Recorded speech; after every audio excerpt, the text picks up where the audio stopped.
going to call the Town of Old Saybrook Zoning Commission meeting for Monday, February 3rd, 7 p.m. Town Hall, first floor conference room, 302 Main Street, Old Saybrook. Roll call tonight. We have myself, Mark Caldarella, Chair, Jerry Lewis, Vice Chair, John Henry, Secretary, is absent, and I will seat in his place Brenda Dyson. Robert Freeman, regular commission member, and Laura Gray, regular commission member online, as well as Casey Hand is online as well, and Michael Kelly, our other alternate, is here in person, as well as our clerk Joanne Galley, our CEO officer Chris Costa. We have 5 in the audience and we have 2 online.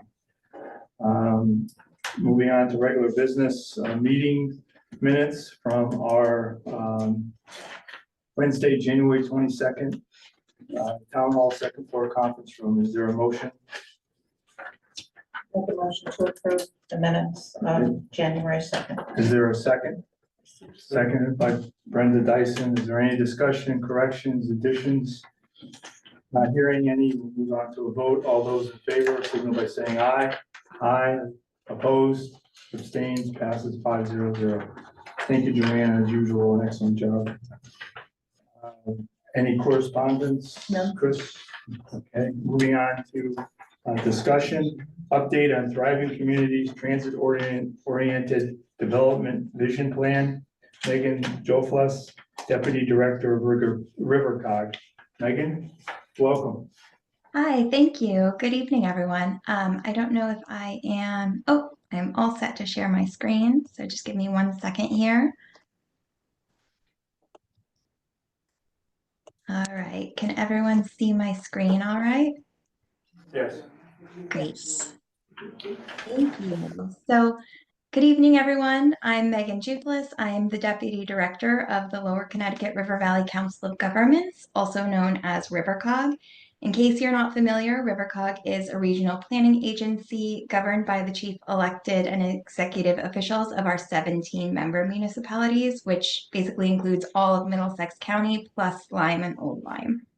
I wanted to first thank you for giving me an opportunity tonight to update you on the transit-oriented development plan that RiverCog has been working on in partnership with the town of Old Saybrook. As you may be aware, RiverCog was selected by USDOT to participate in its Thriving Communities program, through which we were provided with a consultant team at WSP and Accelerator for America to help us create a transit-oriented development, or TOD, plan in basically 4 parts. 1 for each of the Shoreline East train stations in Clinton, Westbrook, and Old Saybrook, and 1 for the Middletown bus terminal.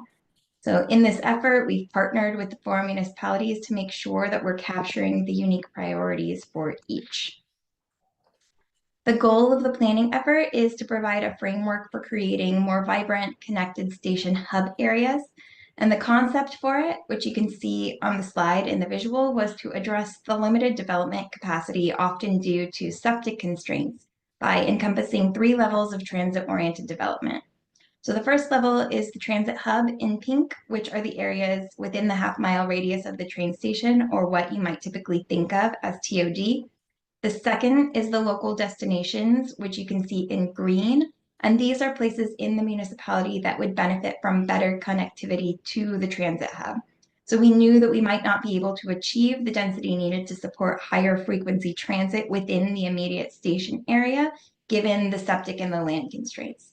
But everyone that's on a train is coming from or going to somewhere in the town. So we thought that if we expanded the TOD analysis to include these frequent destinations, and we connected those destinations to the train through more convenient multimodal connection, we could possibly increase the ridership. And then lastly, because we are at RiverCog, a regional agency, we're also looking at the regional links between our transit hubs as well as into and out of the region, which are shown in blue. So that's all for the background. In the vision plan, each municipality will have its own dedicated chapter. So today what I wanted to do was walk through the draft components of Old Saybrook's chapter to give everyone an update of where we're at. So there are two components, the TOD framework that looks at the land use opportunities and the transportation access or connectivity in the station area.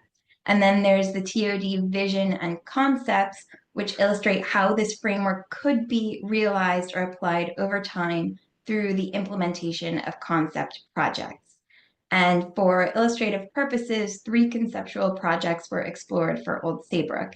They are the Saybrook Shopping Center, the Saybrook Station Plaza, and then Main Street intersection improvements, which I will go over on the following slides. And then after the presentation, I'd be happy to take questions and comment, but also if you needed more time to think on it, we will be having a public comment session as well as an online portal for feedback. So I'm hoping that you will all provide your thoughts then. So the framework is divided into opportunity areas, and these broad categories can provide guidance and direction for future investment and policies. They represent a combination of both the existing conditions in town as well as the future vision concepts. And within each area in the plan, there will be a list of strategies that reflect the opportunities and the limitations for creating TOD. So for Old Saybrook, the team identified three broad categories of opportunity area.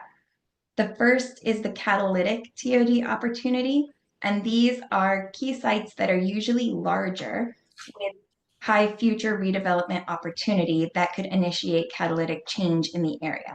So the sites that are noted in this category are generally located on large blocks with the buildings set far back from the street and surrounded by surface parking. They're typically the larger shopping centers and non-residential parcels. And by design, these sites have currently limited pedestrian connectivity with the surrounding streets, buildings, and neighborhoods.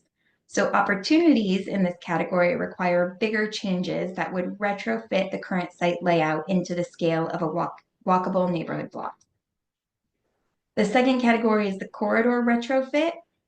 These are smaller sites. They're typically located along arterial corridors that currently have a more suburban or strip mall style development pattern.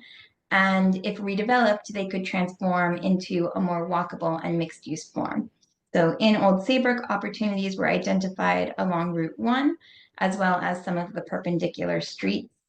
Realizing opportunities in this category is going to be more challenging because it requires multiple adjacent sites to undergo redevelopment in order to achieve the goals. However, interim measures could include improving pedestrian access, safety, and comfort. And then the last category is the protect and enhance category. So these are walkable, mixed use, and typically historic areas that are to be protected and enhanced, as the name implies. So here, existing development pattern can be built upon without undergoing transformative change because the connected blocks and the grid structure is already in place. So the existing buildings tend to front the streets already, the setbacks are shallow, there are connections from the sidewalk to the front door. And the Main Street area in Old Saybrook already exhibits a lot of these qualities and already supports TOD. It has a mix of uses, it's walkable, it has street-oriented architecture, and it's pedestrian scale. So this area was identified as a protect and enhance opportunity to support and build on these assets. And this might include renovation of existing structures, small-scale infill development, enhancement of public space, and improved pedestrian and bicycle facilities. And as mentioned, the framework looks at both the land use opportunity and the access for connectivity, which you can see overlaid on the map. One of the key goals for connectivity is enhancing the connection from the station area to Main Street. Also, intersections for pedestrian and safety improvements were identified, as well as streets for improved connectivity. Main Street was also identified for pedestrian enhancements to support its position as the heart of the downtown. So now getting into the concept, this graphic on the slide shows the station area as it exists today. You can see the shopping center, Saybrook Station Apartments, here's the station, Monkey Farm, and so on, the important sites. And now here's an illustrative vision of what each of those opportunity areas could look like if you combined them. So keeping in mind that this is a long-term conceptual vision, it's not blueprints for any specific development, and it's nothing that we would necessarily expect to happen in the near term, but it is an illustrative vision of potential. So this vision illustrates a reimagined catalytic TOD opportunity, exploring how large areas of parking can be strategically reimagined, using the Old Saybrook Shopping Center as an example. And placemaking at Saybrook Station area would improve wayfinding and access to and from the Shoreline East stations. And then Main Street intersection enhancements could create a safer and more inviting pedestrian experience, fostering a park once and walk environment and strengthening the connection between the Shoreline East Station and Main Street, while encouraging people to spend more time strolling Main Street and less time in their cars. Taking a closer look at each of these, we'll start with the catalytic opportunity example at the Old Saybrook Shopping Center. So due to its large size and the amount of surface parking and its proximity to the transit station, it's a high potential site. Recognizing that the shopping center is home to many businesses that cater to the daily needs of residents, the plan would envision what could be possible through an incremental approach towards creating an enhanced destination and mixed-use center. And we do this by reimagining only a portion of the surface parking lot and some of the out parcels. So the large surface parking lot could become a variety of housing sizes and types that complement the existing housing stock. For example, missing middle or townhomes or small apartments, all within walking distance to the train station and Main Street. The surface lots could be enhanced with greening and pedestrian walkways that make accessing the shops safer and also access to the station more convenient for walking and biking. That would be a phase one, and then a phase two could be a mixed-use development with active and engaging ground floors along the sidewalk that would create a more inviting and interesting pedestrian experience, as well as public spaces like a neighborhood square to add an aesthetically pleasing and also sustainable green space to what was once paved. And it would also contribute to the vibrancy and the activity in the area. And these design concepts and strategies, are just illustrative. They could be applied to any catalytic TOD opportunity site. The next example is the Old Saybrook Station Plaza. The recommendations here focus on the area from the train station to the station building. Today, the area is a popular destination for residents, and it lacks, though, usable space for pedestrians, and it has some confusing wayfinding for visitors. The Station Plaza design concept aims to create more usable public spaces and enhance wayfinding and connectivity to and from the station, as well as providing recommendations for a more welcoming and appealing public realm adjacent to the station. So here are some of those strategies you can see on the slide. Contrasting brick pavement for wayfinding. You can see an example here to get you from the station to the station building. Some signage and information boards, bike share, a welcome plaza with maybe some public art. Here's an example of a potential buffer from the shops using plants to make a gentler separation between the parking and the businesses, and a station plaza that makes the station building easier to identify for visitors. And then finally, to increase connectivity between the station and Main Street, some key intersections were identified for improvement, including Main Street with Boston Post Road and Elm Street with Boston Post Road. So rethinking the intersections along Main Street could create more space for amenities, enhance the aesthetic appeal, and also make it safer and easier for pedestrians to cross from one side to the other. Here's an example of some of the types of improvements that could be recommended. Curb extensions, also known as bump outs or bulb outs, that are extensions of the sidewalk installed at crossings. This is a traffic calming measure that's used to visually and physically narrow the roadway. And also, curb extensions can increase pedestrian safety by shortening the pedestrian crossing distance between the corners at the intersection, sometimes as much as in half, making pedestrians more visible to motorists as they approach the crossing. And because of the angled parking along Main Street, there could be larger curb extensions than you might typically see, which could provide a good amount of space for amenities like seating, landscaping, bike racks, street trees, wayfinding signage, or other streetscape items that residents and visitors might enjoy. And so those are the illustrative opportunities that we've identified at this point in time. As I mentioned, while we can chat about it now, I really am hoping that by providing this update and showing it to you today, you will also be encouraged to participate in the upcoming public engagement, which I will make sure is shared with the group. We're expecting it to be later this month. And you can also send any comments or questions to me or to Chris, and I'm happy to put my email in the chat. And we can send those comments directly to the consultants. My very long-winded update. Thank you for your time. Thank you very much.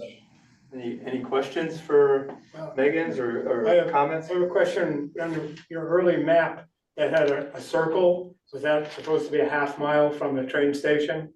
Correct. So, besides the mathematical quibble of a circle having a point in order to determine a radius, and I don't know what part of the train station you might have used as a point, but to me, it's a long rectangle train station and it should result in a sausage and not a circle.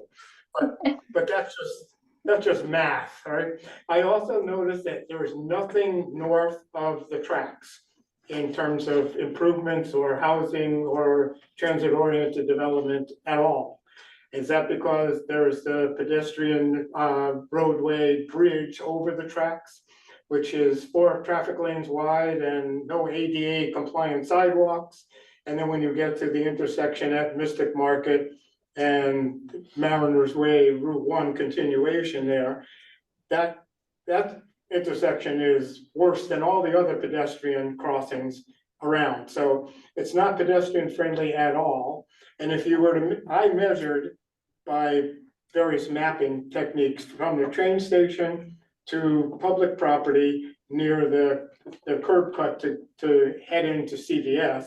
Anyway, there from there to across the railroad bridge and then make the first left on, is it Mill Rock Road? When you get to a half mile, you have not yet reached the cemetery. And so the cemeteries are definitely out for transit-oriented development. And so you have to subtract those. And then if you go by the walkable route on public property, you don't even get to the point where you're just across the tracks from the train station. And so I understand why you didn't include it, but there are those at the state level who are interested in half-mile radius, put housing. House Bill 6831 was up for discussion today. I didn't listen, but that's part of what's in the hopper at the state level. And they would put housing across the tracks, maybe next to the cemetery, maybe next to the propane storage tanks that are over there. And I happen to know from zoning that's industrial zoned property. Mhm. Historically, industrial zoned properties were exempt. They did not allow for housing, any kind of dwellings in industrial property. And that was in part to protect the value of industrial properties as tax generating things for the town. And since housing was prohibited there couldn't be any. Now, if transit-oriented development from the state says put housing there and housing goes there, does 8-30G now also fit there? Because 8-30G couldn't be used in a zone where housing was prohibited. But if someone at the state level puts housing in industrial districts, is it industrial districts there and everywhere, are they subject to 8-30G applications? That's a tough question for the lawyers, right? Then with your transit-oriented improvements, and you have the shopping center singled out, these are all privately owned properties in Old Saybrook. All the properties owned by somebody. And have you contacted the property owners like Mr. Rubin regarding the shopping center and your proposals that might impact his property? So I can respond to the last part first. Has he been included in this? So we did have stakeholder meetings, not with him specifically, but with business owners and residents in the community. But I think the point is that we're not proposing any specific developments. We're talking about potential regulatory changes that would allow specific types of changes to occur on general properties. That was an illustrative example of what that might look like, but we're not proposing that someone purchase that property and redevelop it. So it's really quite hypothetical. Yes, absolutely. All right. But you have to So start somewhere.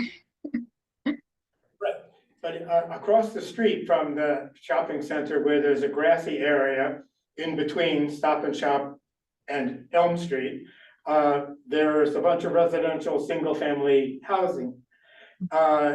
Is that not included in the modifications? Because Lynn Street used to have some single-family dwellings, and now it has 8-30G apartments and a previous approval, but not yet under construction of more housing and housing over commercial on the Route 1 side of, is that what, that's King Street?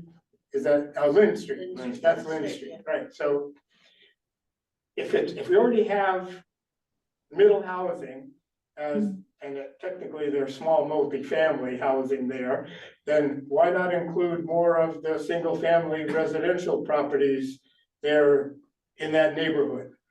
That would be a continuation, and if they were restricted by, of course, by soils, but also restricted by total envelope of development in terms of volume and building coverage and whatnot, those could be incremental in the sense of moving from small single-family houses to duplexes and triplexes and maybe even perfect sixes, which are mentioned in the HB 6831. But those kinds of places could be right for that kind of incremental housing expansion.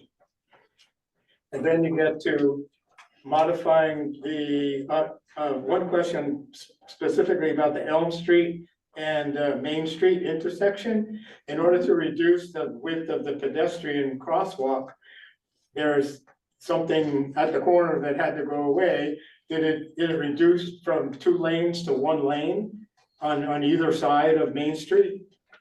Or You did it lost take- parking spaces. You lost take away parking the spaces on on-street the park? route.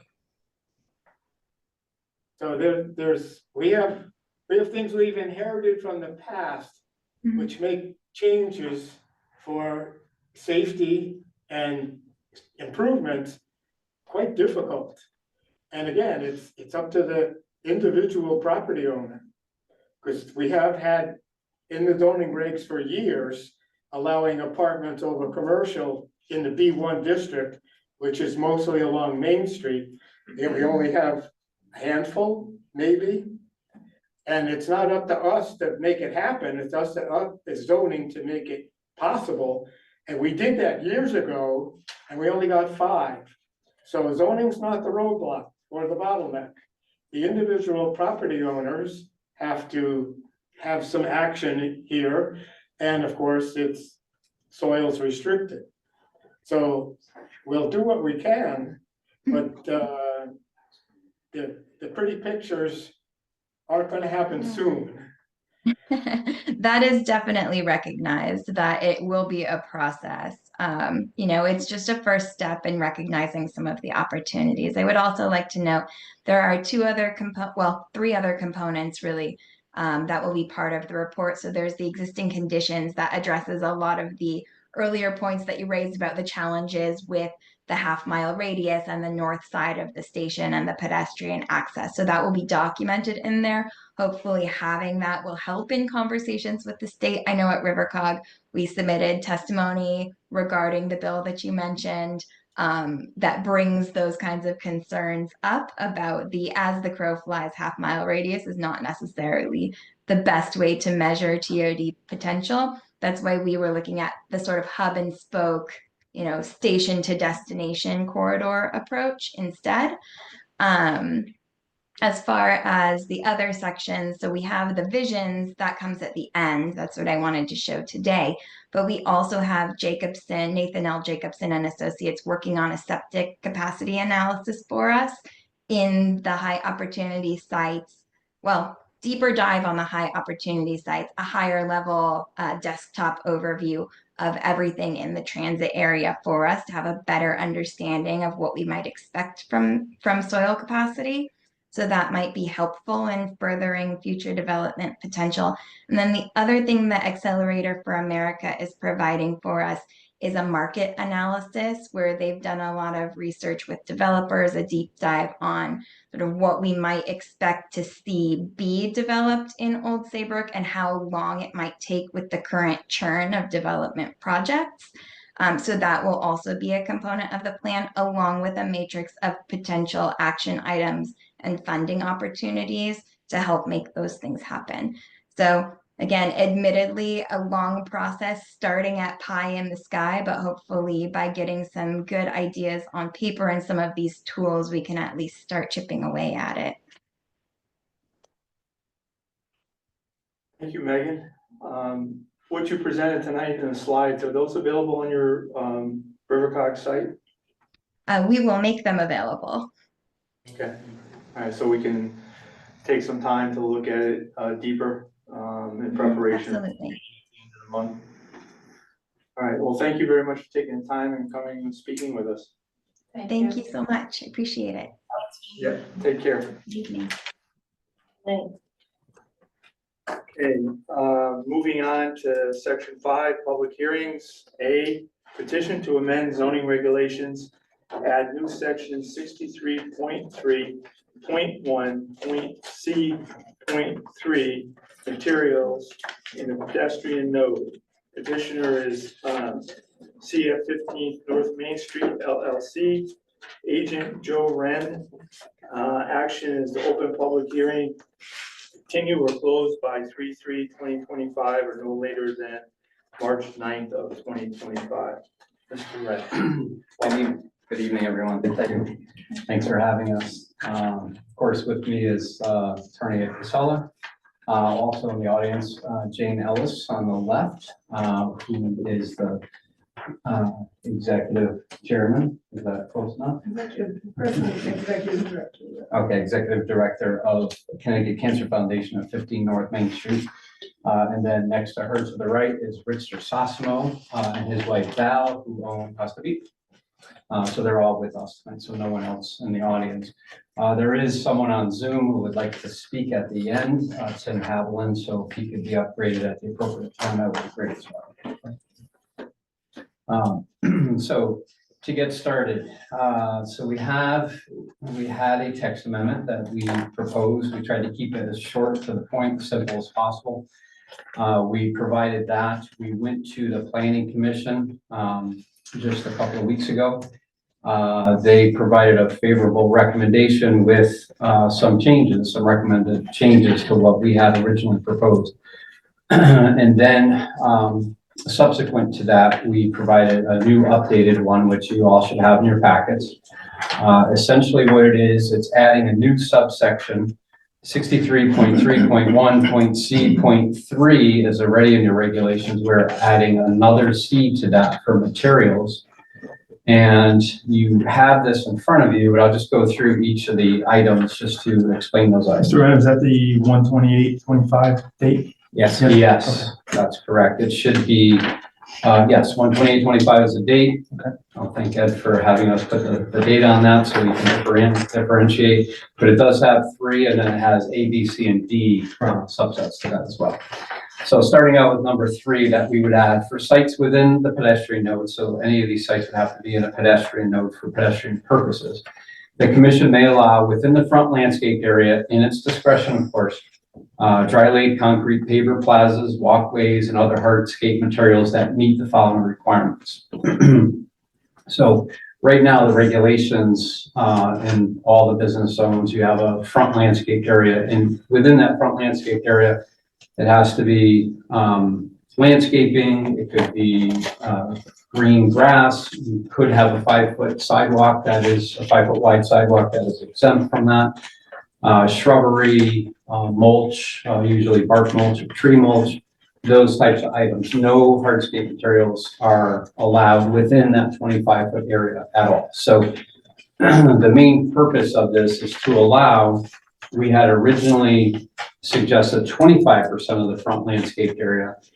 Planning asked us to reduce that to 20%, so that's now part of this, and we'll go through that subsection in here. And they also, we discussed having a floor, so if you have somewhere that has 300 square feet of, or 300 linear feet of frontage, 25-foot setbacks, they have 7,500 feet. We didn't want thousands of square feet of hardscape within the landscape area. So they, we talked about a floor and we started at, I believe it was 1,000 square feet, and that was reduced to 500 square feet. So each of those sub items, A is that any hardscape area that would be allowed under this new regulation would have a direct connection to a public sidewalk. So the intent is to bring pedestrians from the sidewalk into businesses. We have a few examples that we'll discuss with you momentarily. Whether it's a gallery or a museum or a store or a shop, whatever it may be, it would have a direct connection to a public sidewalk, so pedestrians could follow the sidewalks in the pedestrian node and utilize the sidewalk to enter into this area and then on into the business as well if they so choose. B, the hardscape material is suitable for public use, so you could walk on it. There could be a bench, so there could be some seating in that area, like we have some street furniture on a couple of sites, again, that we'll discuss with you momentarily, up and down the Route 1 corridor in pedestrian nodes. C, the landscape area will be, or excuse me, the hardscape area will be permanently available for public use as authorized under an easement recorded on the land record. So this was added, this came up during planning commission as a discussion point. Because if someone initially did that and then say the business changed, the property sold, or someone had a change of heart and they put up a gate with a lock and they didn't allow pedestrians to get in there. So this provides a provision that permanently allows pedestrians to access that area. And that was something that was important and as discussed with the planning commission. So that was added as 3C. And finally, 3D, the hardscape area will not exceed, this is what I mentioned earlier, we had 25%, that was reduced to 20%, or a floor of 500 square feet, whichever is less. So if we have 10,000 square feet of front landscape area, we're still limited to the 500 square feet, no more than that, even though the 20% would allow you to have 2,000 square feet. It's limited to the 500 square feet of the front landscape area. Now, there are several sites in town, some developed a long time ago, some developed in recent years, that this regulation, by adopting this in the zoning regulations, would actually make those properties either fully conforming or more conforming to your regulations. There are a few sites that we can share with you, and again, these aren't all the sites by any stretch, these are just a few that we brought up, and I will pass these around.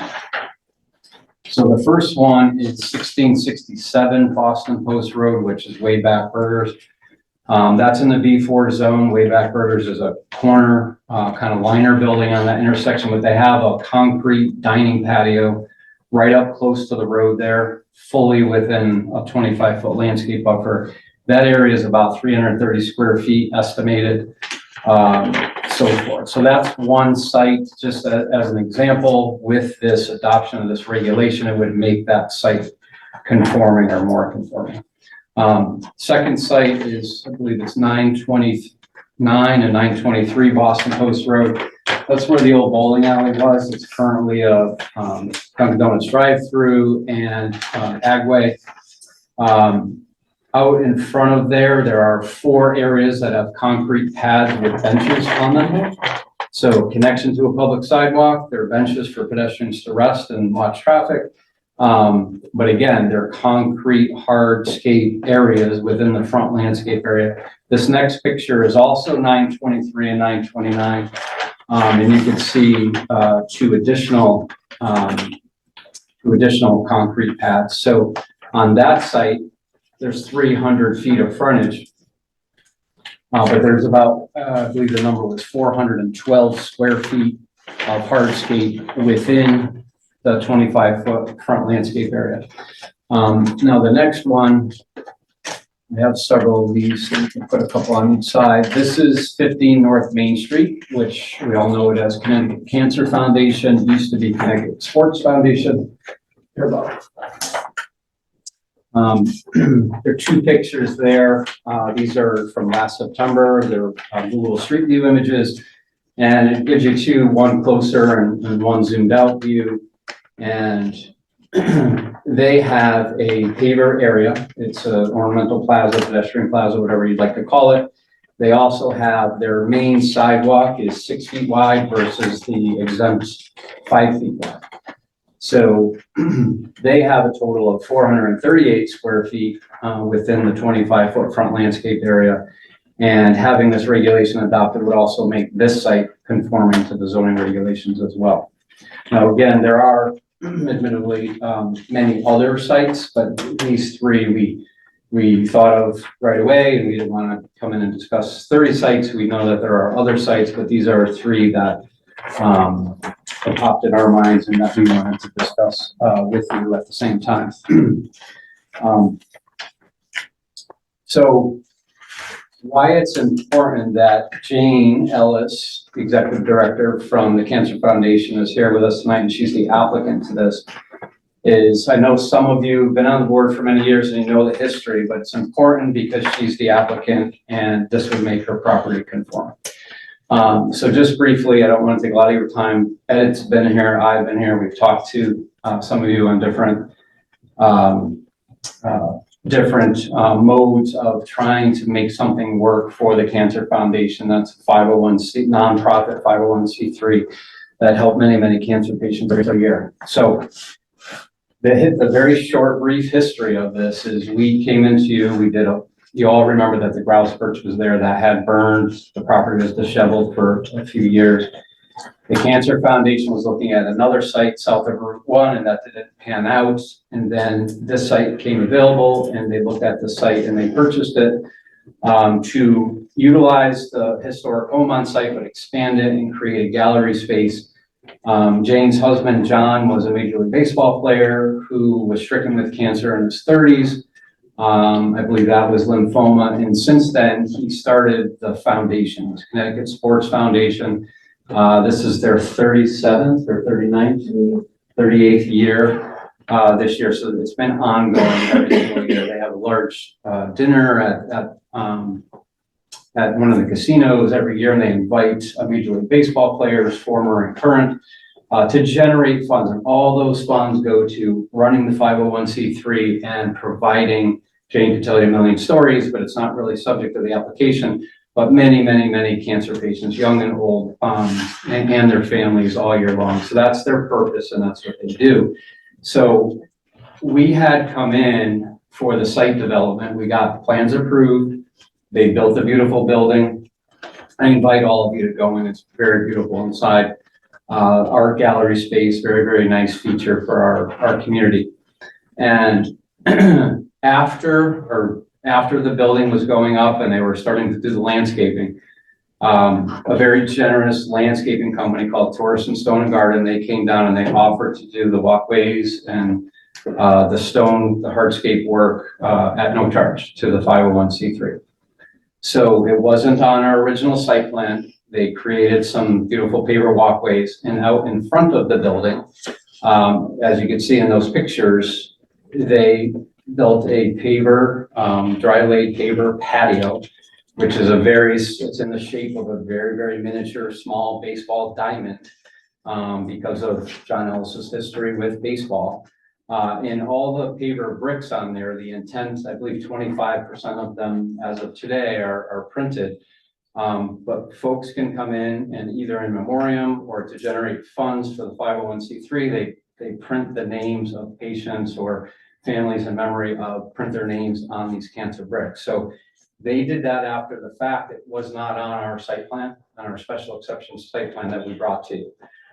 So we came back in under the old regulations, that have been updated since, and we asked for a modification of that special exception.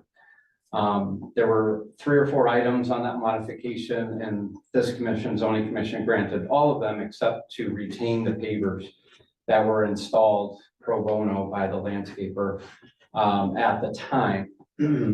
So then a decision was made to go to zoning board of appeals to get a variance, which we did successfully. We got a unanimous vote and approval from ZBA.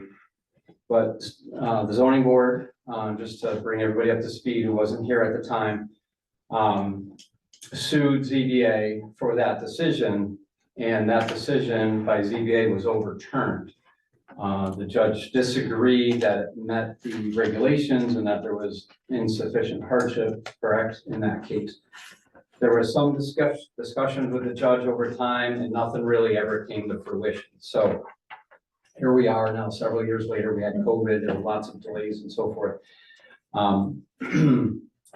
Last December, the Cancer Foundation received a letter from zoning saying this has been going on for some time. We just need to resolve the matter. So what we decided to do is look at other properties, so it wasn't favoring or benefiting one property. How could we come up with a text amendment that would allow, very beautiful properties? We wish more properties would be developed like this in our town. How could we come up with something that still benefits the spirit and the intent of the regulations, have it beautifully landscaped and manicured and so forth, but for pedestrians to access that and to use that, and allow some hardscape material, which could look attractive. You saw all the pictures in many different ways. And we felt, we tried to keep it short and simple. We didn't want something that was 2 pages long.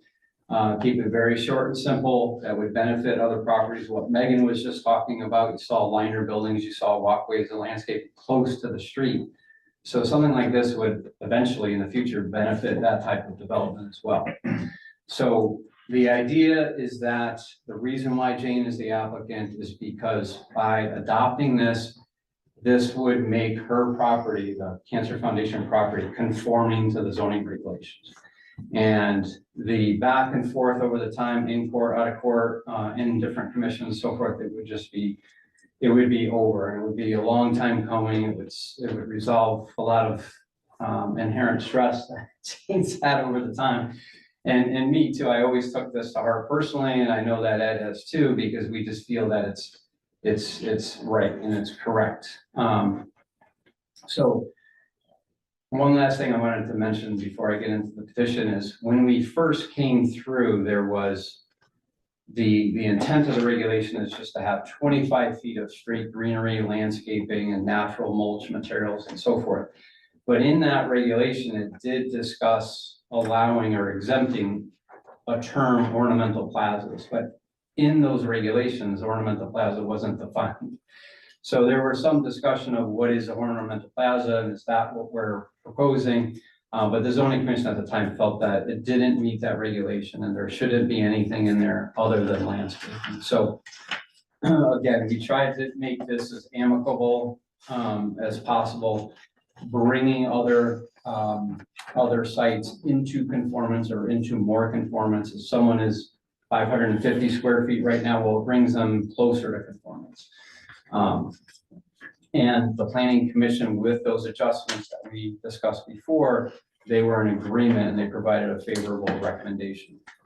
Now, lastly, we have a petition that was created. There are 38 residents and business owners of the town of Old Saybrook on here. There could be more if it was made publicly available. There's no opposition that we know of, but this can be entered into the record. There are 38 signatures of current business owners and residents supporting this, not only for that property, but townwide, in creating these pedestrian places within the pedestrian node. So with that, I believe Ed has a few notes, and then Mr. Howland would like to speak as well. Thank you. Yeah, and I'll keep it big picture as well without going into the history. I know I've done that enough.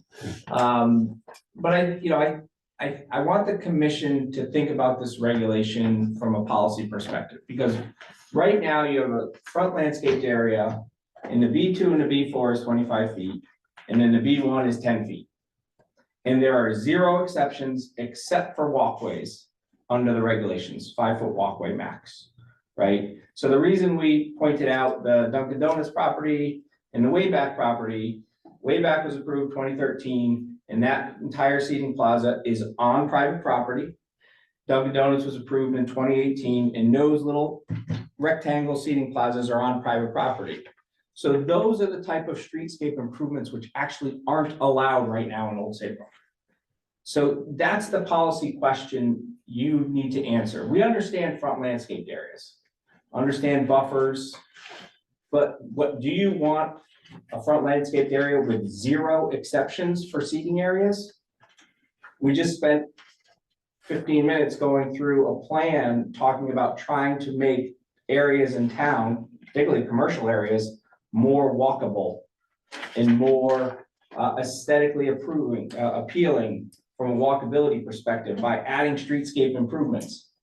Streetscape improvements can be done within the DOT right of way under the regs. Once you cross over the property line, nothing is allowed except for green. Think about this, on Main Street, once you get on the property, nothing except for green is allowed except for 10 feet. So all those nice seating areas on Main Street are non-conforming. And yes, of course, they were built up over time, but I think we all like that, right? And even on Route 1, the town's invested a lot of money in creating sidewalks on Route 1. And now you're giving property owners the opportunity to add to those sidewalks to create publicly available spaces. In the text that we're proposing, any hardscape has to be publicly available. So that's a requirement. So you can't just do it to put an employee patio in the front or dining in the front.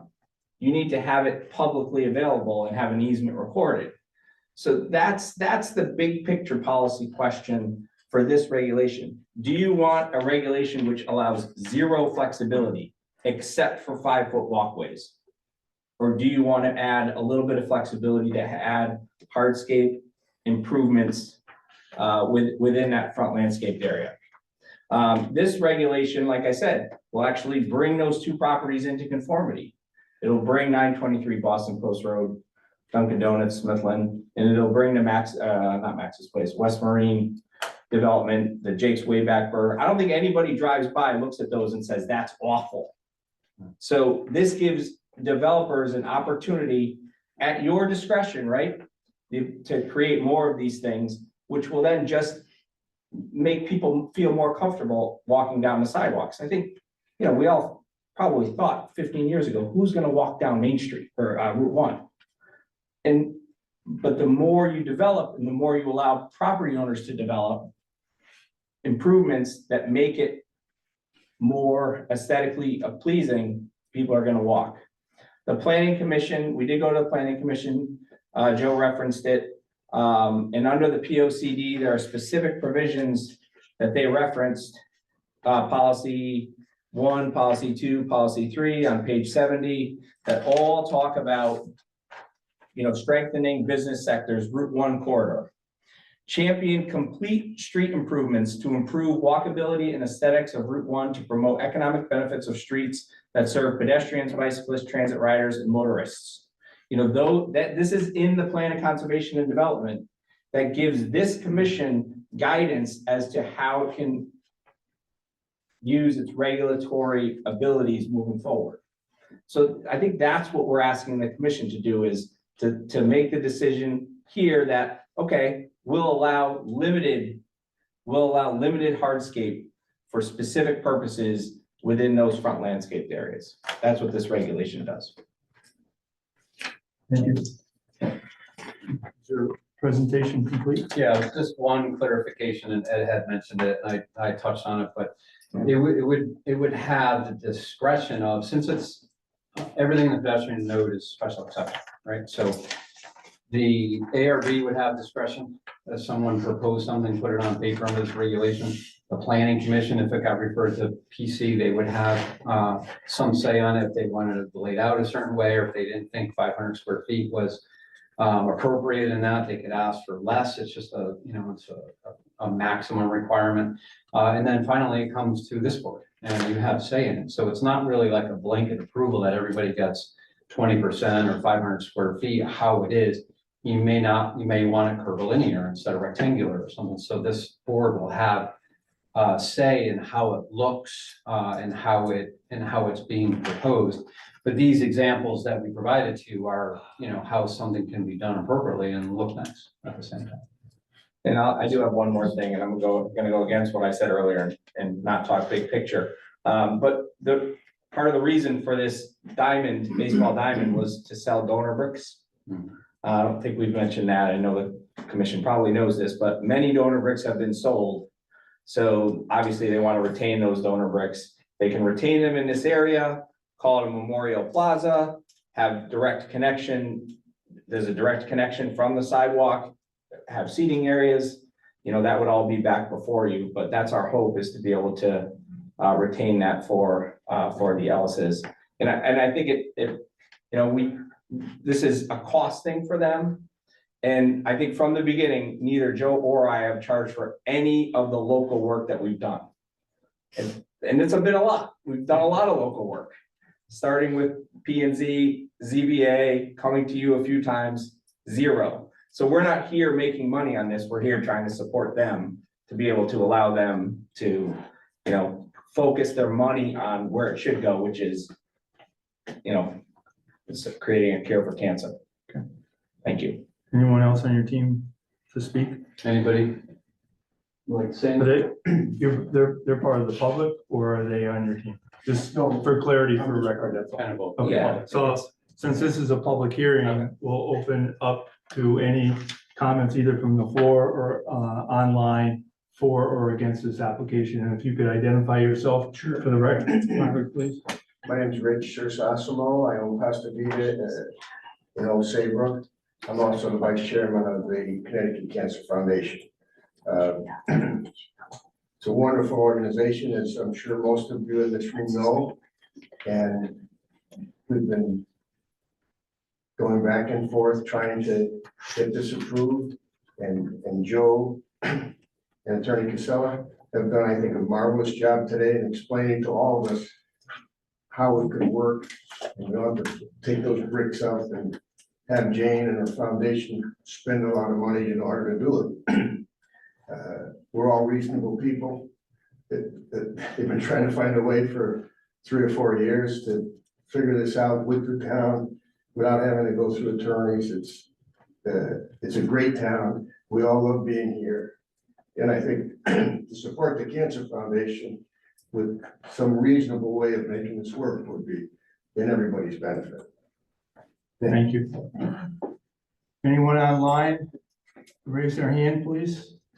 Wishing to speak in favor or in opposition to Tim? Tim? Tim. Oh, really? Yeah. Good evening. Can you hear me? Yes. Okay, great. I appreciate you giving me the opportunity to speak. I actually wasn't planning on that.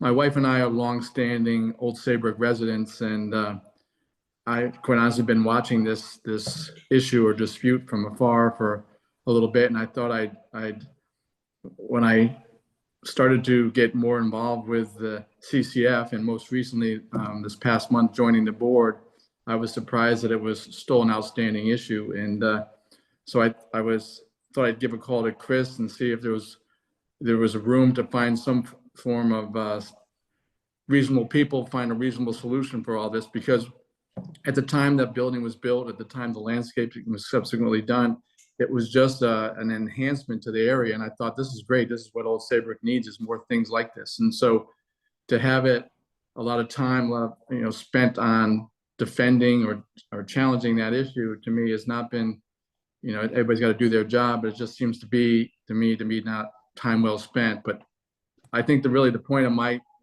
point of coming on this call having listened to Mr. Wren and Mr. Casella, they've made great arguments from a technical point of view in terms of a nice, eloquent way to resolve this and give the zoning board the latitude to correct this or to solve this issue and to solve other issues as I learned today that are out there that are non-conforming. And so I guess at the end of the day, all I can do as a resident is to speak up and tell you that I'm very much in support of what they're proposing, because for me, what it does is it makes this issue go away, and it provides opportunities for additional enhancement in Old Saybrook, which is the town we all love.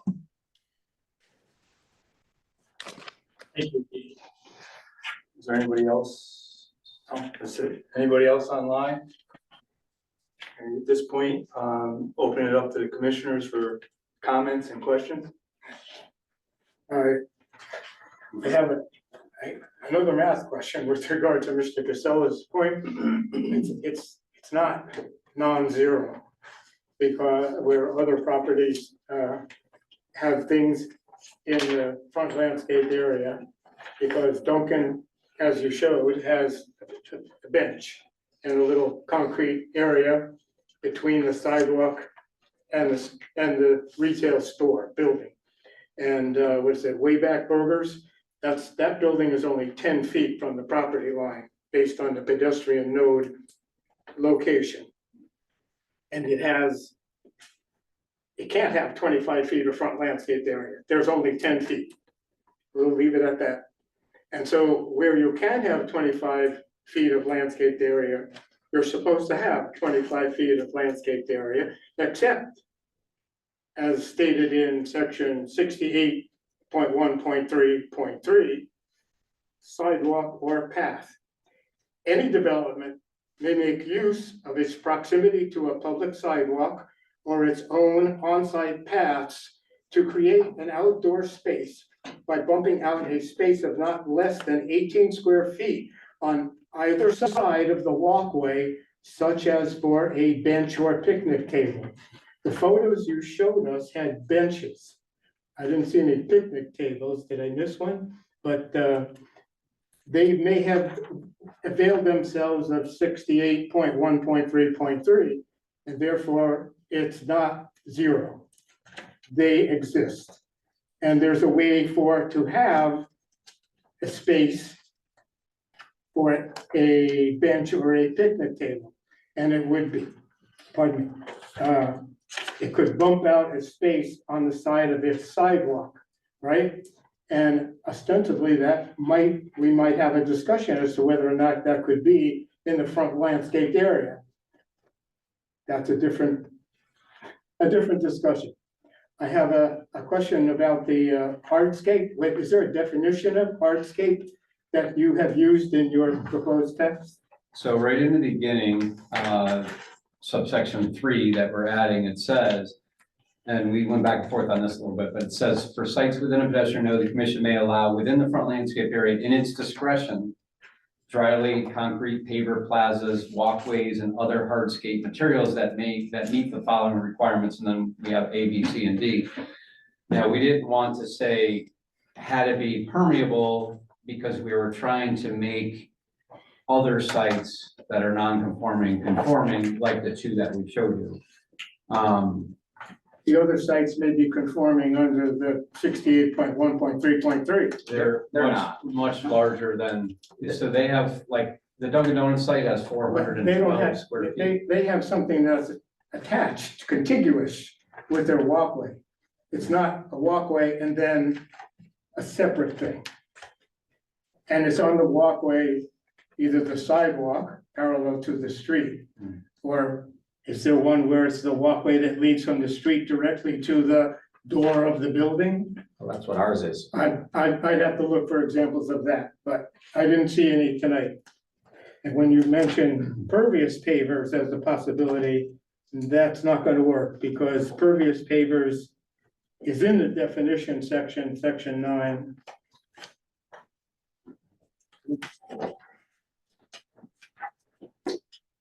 Permeable paving materials is in the section 9. Materials that are alternatives to conventional pavement surfaces and are designed to increase infiltration and reduce stormwater runoff and pollutant loads. Example materials can be found in the Connecticut Stormwater Quality Manual, and then in italics, permeable paving materials are not landscaping. And therefore, permeable paving materials would not qualify to be in the front landscape area because they are not landscape by definition. That's why we have this added subsection to allow up to And 500 so, square feet. so what you're proposing would be hardscape in terms of impermeable? No, it doesn't specify whether permeable or I mean, what we have is their pavers and their dry lanes, so the water can go off the edges. So they're permeable? The paver The pavers itself. are impermeable, but the spaces in between are permeable, Correct. which would make it a permeable paving material, Okay. which is not landscaping. Neither is concrete, which is what they have outside No, of so Dunkin' what Donuts. I'm and getting that at is what you've done already, in the case of 15 North Main, is there is something there which is not landscaping, which was put in the landscape. Correct. That's why we're landscape here. area. That's why we're here. Well, no, you're here for a variety of reasons, including the court decision regarding the previous applications. Yeah. And the appeal of the ZBA's granting a variance, and the court decision came down. And the judge ruled that the zoning commission's review process would become total chaos if a developer were allowed to deviate from an approved site or building plan and construct whatever they wish. And then when a modification is denied, seek a variance from the ZBA to keep the offending site or building feature. Property owners who desire to construct certain things on their property have the right to seek their approval by the zoning commission and make their case as to why the application should be approved. If they fail to gain approval for what they seek, they have the option of appealing to the Superior Court if they feel the commission has acted contrary to the law. That's their remedy. The remedy is not to build what they wish in violation of a commission approval and then roll the dice at the ZBA because they have some claim of beneficial use of the site or building feature for which they never got an approval before it was built. And is this another roll of the dice? This is We have not, yet another application before the zoning commission in order to allow for the possibility of approving under a new site plan or special exception application, whatever is required, to allow for something which has previously been installed without permission. yeah, we understand the court's decision. They didn't appeal it. They're bound by it. We understand that. This is an opportunity, which is the next step, coming to the commission, this commission seeking a text amendment, which admittedly will allow this and the other ones that we don't believe meet the 18 square foot in your regulation.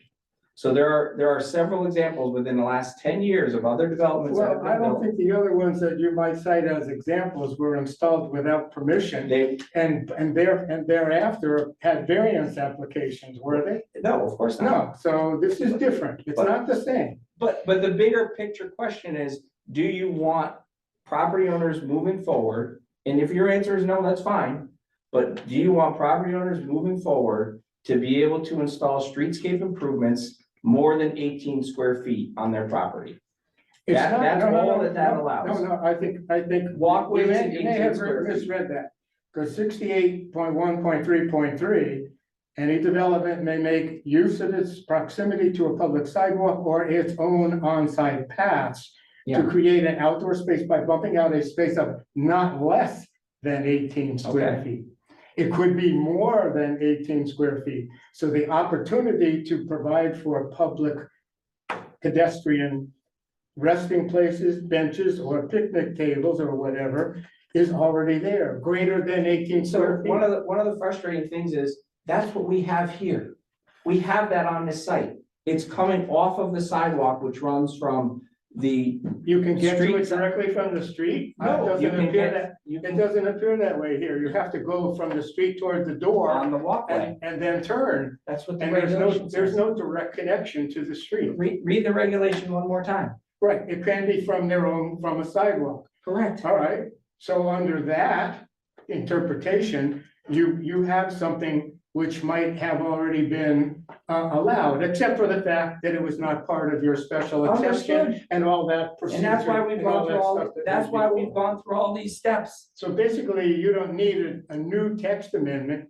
You could just reapply for a site plan. We've done it twice and been No, denied, no, so. no, no, you didn't you didn't specify that you were applying using 68.1.3.3. So is that what we should do? It seems to me that that would be better than having a text amendment, which would allow for up to 500 square feet on every property in the pedestrian node, That's your which could discretion. have up to 500 square feet of hardscape instead of front landscape area. But okay, I think we've reached the point here. We understand, you understand, comments have been made, we've reviewed what has taken place in the past. We're here tonight based on your text amendment application, and All right, limited to the text amendment here limited to the today. text. My impression is it's not necessary. Any other commissioners wish to comment or have questions? Laura or Casey? Any questions or comments? Okay, not seeing any or hearing any? I'm sorry, who raised their hand? No, No? I don't have any. So just some housekeeping, since these exhibits Yeah. were just submitted, the voting members online, I just want to make sure you had an opportunity and could see them. I can see it. I showed them all before, I just want to make Sure. sure, since you haven't, I just want to make sure you've had an opportunity. So there were photos of the Dunkin' Donuts, the Way Back, the Agway, and 2 of the Cancer Foundation. The other exhibit that was just received that unfortunately I can't share was a petition to amend I'm sorry, not a petition about the petition to amend the zoning regulations, which I'm gonna read to you since you didn't have the opportunity to review this. I wanna just make sure that anyone who is on the zoning commission who is not here has heard Yes. what this is said. So. Is this from Rivercog? No, No. this is a petition that was received tonight. From the opposite. So I Oh, just okay. wanna- All voting members have heard what this says, just so that you have had an opportunity. Okay. So brick pavers were installed within the front yard of our property towards the end of the site pro bono in 2017. Since this was not included in the original town approvals, the Connecticut Cancer Foundation attempted a site plan modification, but Old Saybrook zoning did not approve. We received a variance for the zoning board of appeals, but a judge overturned that approval, and now years later, Cancer Foundation has an order from the town to remove the pavers. The pavers are used as donor bricks to raise funds for cancer patients. This amendment would allow the Cancer Foundation to keep the donor bricks as is with no charge and to avoid the cost of the paver relocation estimated at $5,500. We are simply asking that the town amend the zoning regulations to allow any property within a pedestrian node to include up to 25 pavers, hardscape with the front landscape area. At present, 0 is allowed in the B2 where our building is located. This amendment would allow CCF to keep and maintain the front pavers and walkways in their present condition. This would also bring other nonconformity properties into or closer to conformance. At its January 15th meeting, the Old Saybrook Planning Commission found the proposed text amendment with some appropriate modifications is consistent with the plan of development and provided a unanimous favorable recommendation to the commission. We, the undersigned business owners of Old Saybrook, support this amendment. And this first page, we have 8 residents. Second page, 1 additional, which would make 9. This also has an email from Lori Goldsmith to Jane Ellis dated January 28th, Dear Jane, attached, please find a spreadsheet signed by residents of Fenwick who are in support of a petition to amend the regulations. Lori Goldsmith. On that next page, there are 21 names and emails than what I read before initially. And the initial, we had the undersign. On that page, there's one additional person. There's another page with an additional person. Another email. Wednesday, January 22nd, dear members of the zoning board, I am writing to express my enthusiastic support for the zoning change at 15 North Main Street in Old Saybrook to allow for any property in town within a pedestrian node to include up to 25% pavers/hardscape within the landscaped area. As a resident, I believe this change aligns perfectly with our existing town character. Additionally, the new guidelines for B2 zoning will ensure that any future construction seamlessly integrates into the existing architecture. I strongly encourage the town zoning board to approve the change that presents a positive opportunity to enhance our community and continue to attract people to town. Sincerely, Robert and Tamara Laurie. Next page. Hi Jane, I am reaching to add my name to the list of support, keeping your paving stones with donor names on them. Lori Goldsmith was kind enough to send a document, but I wasn't able to add my name. If you need me to stop by in person, I'd be happy to do so. Best of luck, Kim Gilmore. Next one, I support the bill, and you can add my name to the sheet, Jackie Gaza. I am a full supporter of your brick pavers where they are. Thank you for the good that you do. And Culver. And there's another page, Jack Ozick. He goes on to sign it, the second page. I just want to make sure that everybody who is here has had an opportunity to see these exhibits. Is there anything else you would like to see online as voting members online? Or Laura? You're Casey. muted. No, nothing else. No, I'm good. Thank you. okay, so just to go on with some housekeeping, we did send out our referral letters. We have heard back from Westbrook, Essex, and Old Lyme, who have no comments. We have not heard from Harbor Management, but I assume this really doesn't have anything to do with harbor-related issues, so I don't expect a response. The Planning Commission, we did reference that referral. The response was sent to you on January 24th. And you did get a response from the Gateway Commission. At this time, I don't expect you'll be receiving any additional responses. I just wanted to make sure those were all written for the record. Thank you. This being a public hearing, do we wish to close public hearing this evening?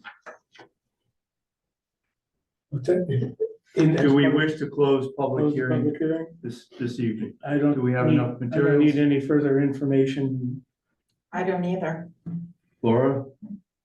Do you? Nothing else.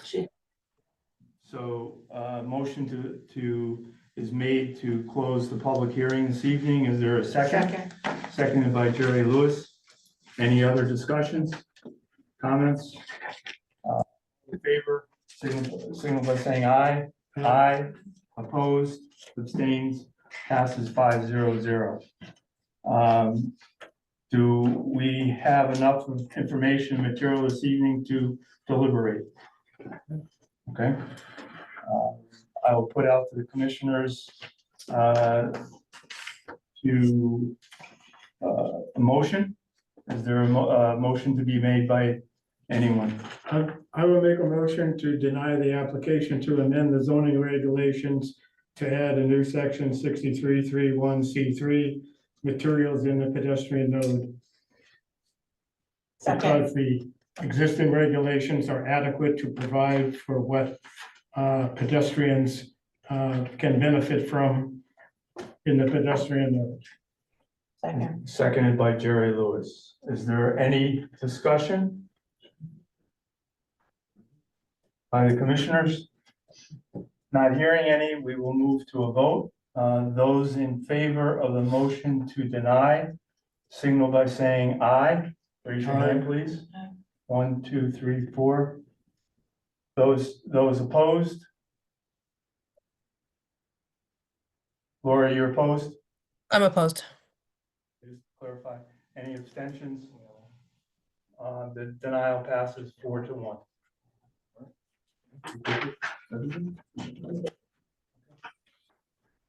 Thank you.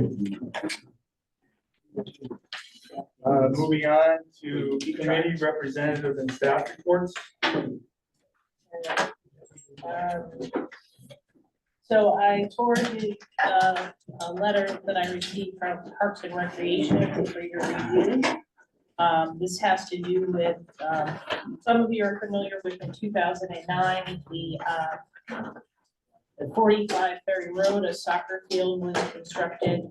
That was a site plan application. It went through wetlands and zoning.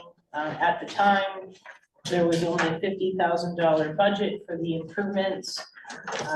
And some of the improvements were actually, that are now proposed to be put into the steep grant, were actually approved back in 2009, things such as bleachers, shade structure, composting toilet, a storage shed, but the money wasn't there when the commission reviewed this in 2009. So the play field opened. It was not, those improvements were not constructed.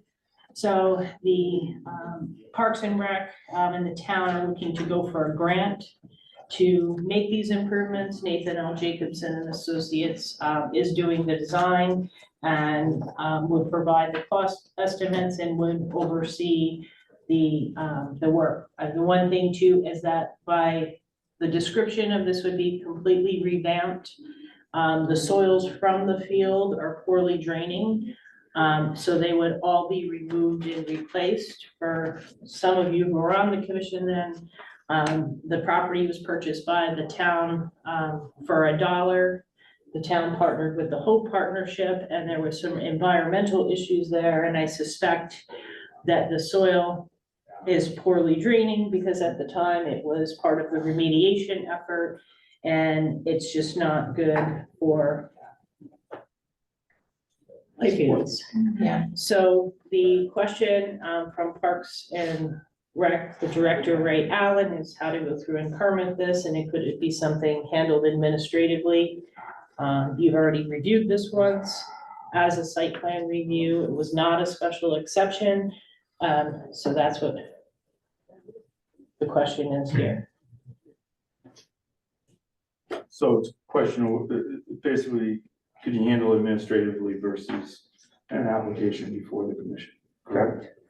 They'd like to get an approval in place before they go for the grant. I think it's unlikely it will get to this commission before. I'm not trying, no one's trying to rush you either into a decision one way or the other. But that's their intent. You looked at all of the conditions of approval that were part of the original 8-30G application with the playing fields? So the playing fields, I didn't look at the 830G specific conditions, but I kind of looked at the playing field section, not the 830G. There would be some improvements in a number of the things that were on the original field would be allowed. So the bleachers were never built, the toilet was never built, the shade structures were never built, so they were approved as part of the original approval? the only thing that was not on there was the scoreboard, which they would like to add if they receive the grant, which they would need to go to architectural review and go from that route. So I think the biggest thing would be the revamping of the soil, which would be the focus, review of the town engineer. I say Chris can handle it administratively. Because I know about it. Well, And she, we've already. I don't know, did they ever come before us to talk or? Well, no, you This approved, is, we did. in approve. 2009, Right. it was the one property. And it was the town and 45 Ferry Road partnered Right, with the Hope whole Partnership. partnership, yeah. And half of it was the field, half of it was the incentive housing zone at the time. Yes. There was only $50,000 allocated for the playfield. A lot of the initial improvements just were never put in, such as the bleachers and some of those other items. So the thought now, there was an area for garbage cans. Oh, they would like to add 4 additional parking spaces to the side. That's one other request.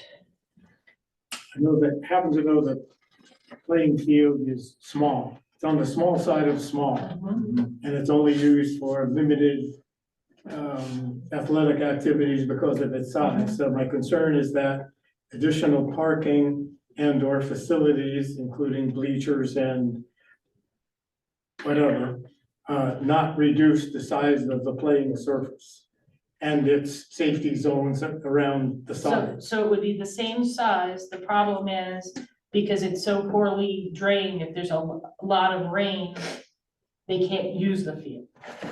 So it has to be dry. Well, did they mention anything about the storage shed being used as a food concession? That was actually on the original Was it? approval. They were looking for more sheds and balls and, or not shed-like materials, balls and lawnmower and rakes and those That's type what it of was things. for. So there's no concession, a bike rack. Do they have plans if the grant isn't received? And This is not gonna happen? it's not gonna happen. Unless there's other funding sources that they find. I would think that this could be handled administratively versus a application. Has the permit expired, or because it's an 8-30G with accessories, does it never expire? Well, it was a site plan, 830G is a site plan, the park is a site plan. Which is, actually, it's a permitted use in the circumstance, and I think because we reviewed it with the 830G, we had the site plan for the housing, we had the park. So that permit and your approval was closed out when the certificate of occupancy and was issued for the units in the playing field when it was constructed. At the time, they said, this is all we can construct, we have no budget for these other items. So that was the request, rather than come through the commission for another site plan application, could it be something administrative because it's a permitted use and it's the Residence A district, I believe. Yeah.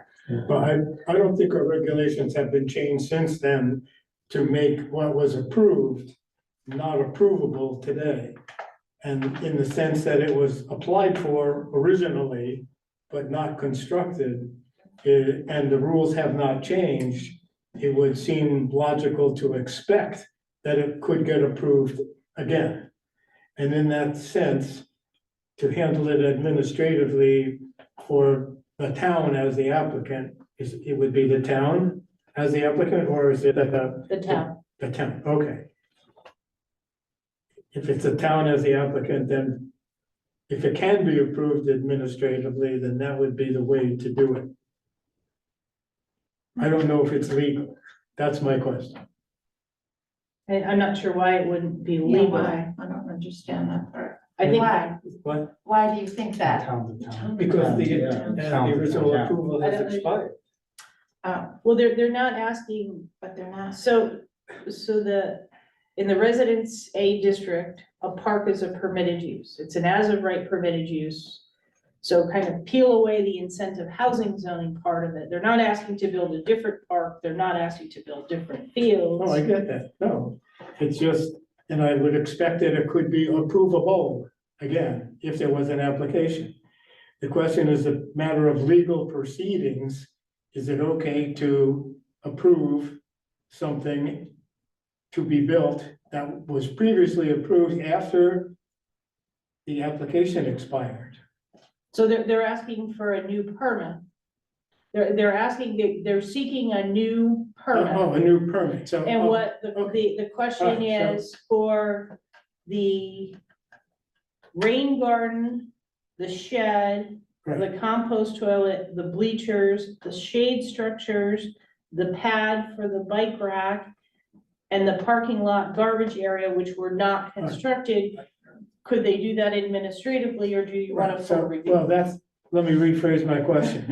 Have you ever approved for such things administratively without them coming to the commission.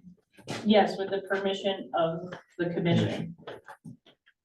So in the past, we've had different parks where we said, Park X would like a 10 by 12 shed.